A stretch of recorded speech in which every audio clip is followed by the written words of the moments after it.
Donc il me fait grand plaisir d'introduire d'abord Madame Elena Asamoah Hassan.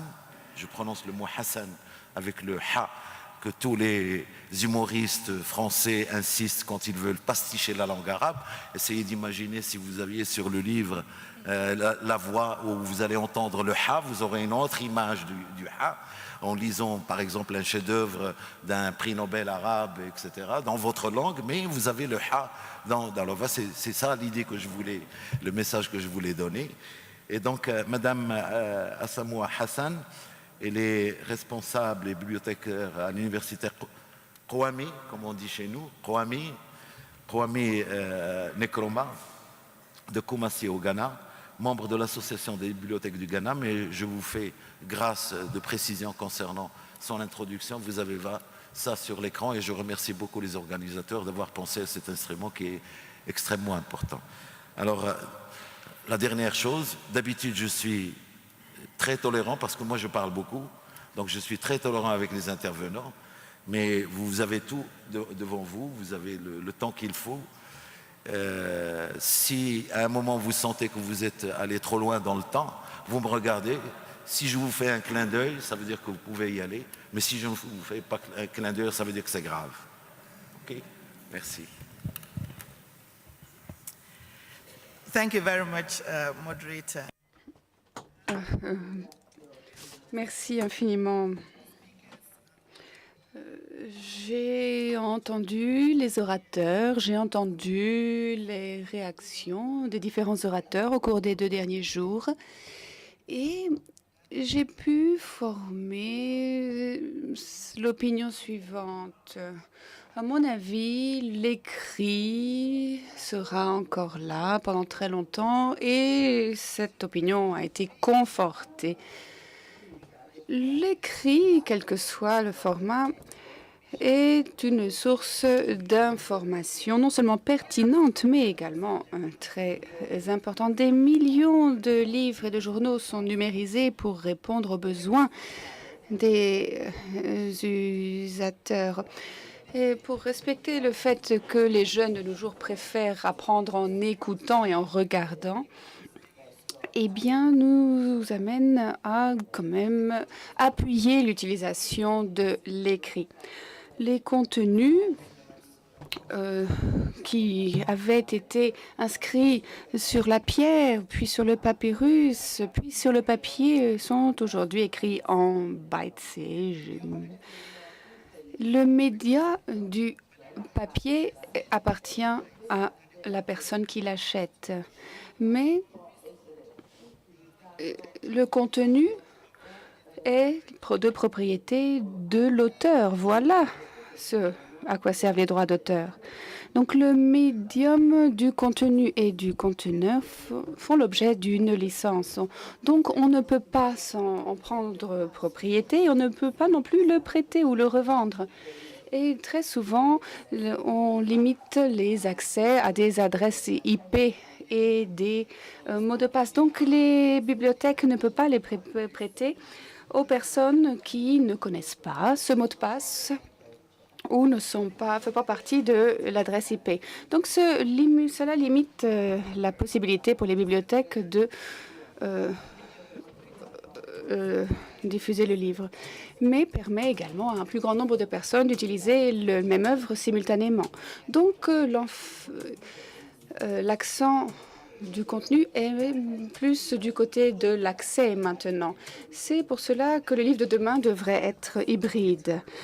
Il devrait y avoir des ressources tant imprimées que numérisées. Nous savons que la plupart des cultures ont une tradition orale. L'information n'était pas documentée, elle était racontée. Et cela pouvait sans doute affecter la qualité de l'information transmise. Et lorsque l'écrit est arrivé, il a été adopté, bien entendu, pour accentuer la consistance de l'information, surtout sa pérennisation. Les nouvelles générations qui ont plus l'habitude d'utiliser les nouveaux médias que les médias imprimés et qui utilisent les nouvelles technologies sont une réalité. On dit que dans l'Occident, un étudiant de première année a grandi avec une souris et un joystick dans la main. Et souvent, on parle du travail et du jeu en parallèle. Et ceci a bien entendu eu des répercussions sur le livre écrit. Et si cette tendance continue, cela peut peut-être vouloir dire que les éditeurs de ressources écrites devraient peut-être passer aux médias non écrits s'ils veulent survivre. Et dans ce même axe, les bibliothèques devront sans doute ajuster leurs activités si cette tendance à l'utilisation croissante de vidéos au lieu de l'écrit continue à croître. Mais je ne pense pas que cela arrivera. En effet, le livre électronique qui a ce problème de manque de caractère pérenne croît, bien entendu.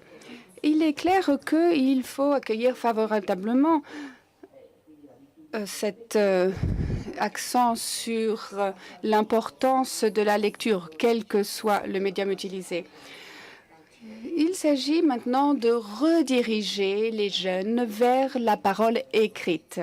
En effet, il existe maintenant un grand nombre de guides pour l'utilisation des matériaux des bibliothèques et se transfèrent les informations par courriel. Il est clair que les bibliothèques numériques vont jouer un rôle central en soutenant les matériaux les plus récents possibles. Et leur usage sera destiné à croître tant que croisse l'utilisation des nouvelles technologies.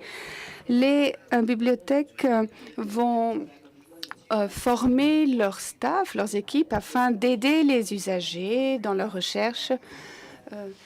Les références seront mises à jour afin de permettre aux personnes d'avoir des liens directs vers les œuvres qu'ils cherchent.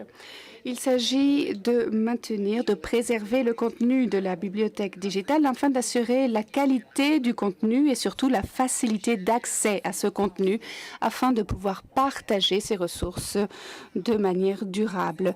La bibliothèque numérisée permet de libérer de l'espace pour l'interaction dans les bibliothèques, au lieu d'un espace qui auparavant n'était là que pour être assis et rire. En effet, la bibliothèque numérique a toute une série d'avantages. Mais maintenant, le problème est de savoir si ces e-books seront accessibles pour toujours. Et c'est pour cela que je souhaiterais dire quelques mots sur l'accès permanent, qui a des implications, bien entendu, juridiques, mais également commerciales.